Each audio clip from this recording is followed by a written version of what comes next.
जय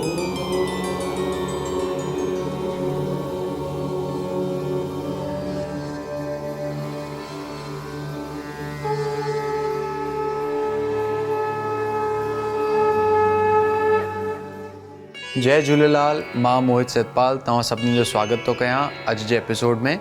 अचो त शुरू कयूं तारनि जो खेल। अचो त शुरू कयूं अॼु जी तिथीअ सां। अॼु अंग्रेज़ी तारीख़ 23 जनवरी 2023, सूमर जो ॾींहुं, हिंदू महीनो माघ जो शुक्ल पक्ष जी बीज जी तिथि। अॼु चंडरात आहे। हलो त शुरू कयूं अॼु जे राशिफल सां। मेष राशि।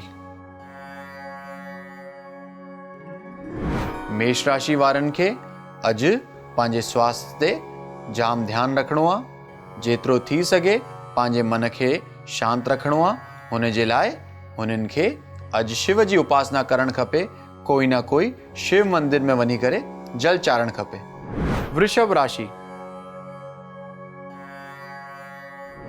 वृषभ राशि वारनि जे लाइ अॼु सॼे ॾींहं में जेतिरो थी सघे सोचे सम्झे करे ॻाल्हाइणो आहे, न त ॿारनि सां या त पंहिंजे परिवार में कोई ना कोई मतभेद थियण जी संभावना आहे। पंहिंजे बुद्धीअ खे शांति रखिणो आहे।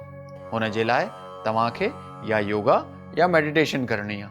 बाक़ी ॾींहुं ठीक ई वेंदो। मिथुन राशि। मिथुन राशि वारनि जे लाइ अॼु जो ॾींहुं ॾाढो लाभदायक साबित थींदो। धन लाभ थींदो ऐं सेहत में बि सुधारो थींदो। गणेश जी जो ध्यानु कंदा, हुननि जो नालो वठंदा त अञा ॾींहुं सुठो वञी थो सघे। कर्क राशि।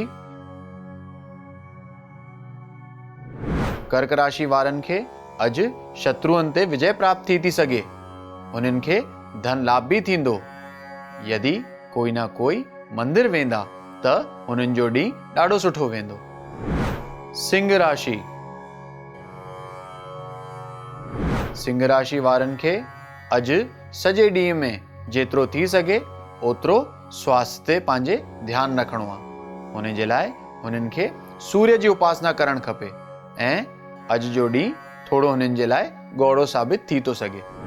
कन्या राशि। कन्या राशि वारनि खे अॼु धन जी प्राप्ति थींदी। परिवार में कोई ना कोई ख़ुशीअ जी समाचार प्राप्ति थियण जी संभावना आहे। कुझु ग़रीबनि में दान करण सां अॼु हुननि जो ॾींहुं ॾाढो सुठो वेंदो। तुला राशि। तुला राशि वारा जाम टाइम खां जेके नौकरी ॻोल्हींदा हूंदा, अॼु रोज़गार प्राप्त थी थो सघे। हुननि खे अॼु लक्ष्य जी प्राप्ति बि थींदी ऐं धन जी बि प्राप्ति थींदी। अॼु जो ॾींहुं हुननि जो ॾाढो सुठो वेंदो। वृश्चिक राशि। वृश्चिक राशि वारनि जे लाइ अॼु जे ॾींहं में सुख ऐं संतोष जी प्राप्ति थींदी। मित्रनि सां कोई ना कोई ख़ुशीअ जी समाचार प्राप्त थियण जी संभावना आहे। अॼु कोई ना कोई ज़मीन जी या प्रॉपर्टी जी डील करण जे लाइ हुननि जे लाइ अॼु जो ॾींहुं सुठो आहे। धनु राशि। धनु राशि वारनि खे अॼु सॼे ॾींहं में पंहिंजे परिवार वारनि सां सुठो हलणो आहे, न त कोई ना कोई विवाद थियण जी संभावना आहे। धन जी प्राप्ति थी सघे, पर हुननि खे पंहिंजो आत्मविश्वास कायम रखिणो आहे त कुझु ना कुझु सुठो प्राप्त थींदो। हुन जे लाइ हुननि खे अॼु गांइ खे चारो काराइणु खपे। मकर राशि। मकर राशि वारनि जे लाइ अॼु भाग्योदय थींदो। कोई कमु जाम टाइम खां अटकियल हूंदो, उहो अॼु थियण जी संभावना आहे। यात्राउनि जे लाइ अॼु हुननि खे सफलता प्राप्ति थींदी ऐं जश ऐं धन जी बि प्राप्ति थींदी। अॼु हुननि जो ॾींहुं ॾाढो सुठो वेंदो। कुंभ राशि। कुंभ राशि वारा जाम टाइम खां जेके बीमार हलंदा हुजनि, अॼु हुननि जे स्वास्थ्य में लाभ थींदो। मां लक्ष्मी जी प्रार्थना कंदा ऐं आराधना कंदा त धन जी बि प्राप्ति थींदी। अॼु हुननि जे लाइ ॾींहुं सुठो वेंदो। मीन राशि। मीन राशि वारनि जे लाइ अॼु संघर्ष ऐं महिनत करण वारो ॾींहुं आहे। कोई ना कोई कम में विघ्न अची था सघनि। हिन जे लाइ कोई बि कमु शुरू करण खां पहिरियों या घर मां निकिरण खां पहिरियों हुननि खे भगवान गणेश जो नालो खणी पोइ ई कमु अॻियां वधाइणो आहे। बाक़ी ॾींहुं हुननि जो ठीक ही वेंदो। अचो त ॾिसूं छा आहे अॼु ज्ञान जे पिटारे में। अॼु तव्हांखे ॿुधाईंदासीं तिलक जे बारे में।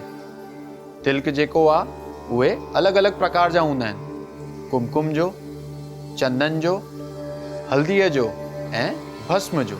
अचो त ॿुधायां छा छा फ़ाइदा आहिनि कहिड़े कहिड़े तिलक लॻाइण सां। चंदन जो तिलक लॻाइण सां तव्हांजो मस्तिष्क, जेके असां फोरहेड चवंदा आहियूं, उहो शांत रहंदो आहे ऐं हिन खे फोरहेड में जेका असांजी थर्ड आई चई वई आहे हुनखे बि कॉन्संट्रेशन ऐं ध्यानु वधाइण जे लाइ ॾाढो सुठो मञियो वियो आहे। कुमकुम जो तिलक। कुमकुम जे तिलक सां तव्हांखे स्ट्रेस में घटिताई थींदी ऐं तव्हांखे सॼे ॾींहं में थकावट बि महसूस न थींदी। हल्दी जो तिलक। हुन सां तव्हांखे पंहिंजे शरीर में जेका नकारात्मक ऊर्जा हूंदी हुन जो ख़ात्मो थींदो। ऐं भस्म जो तिलक लॻाइण सां तव्हांजे सॼे बॉडी जो जेको टेम्परेचर हूंदो उहो मेंटेन रहंदो ऐं फीवर अचण जो, बुखार अचण जो चांसिस जाम घटिजी वेंदा। त अॼु जे एपिसोड में एतिरो ई। वरी मिलंदासीं ॿिए एपिसोड में। तेसि ताईं तव्हां ॾिसंदा रहो सिंधी प्लेक्स, सिंधियुनि जो पंहिंजो OTT। सत्य सनातन धर्म की जय। जय झूलेलाल।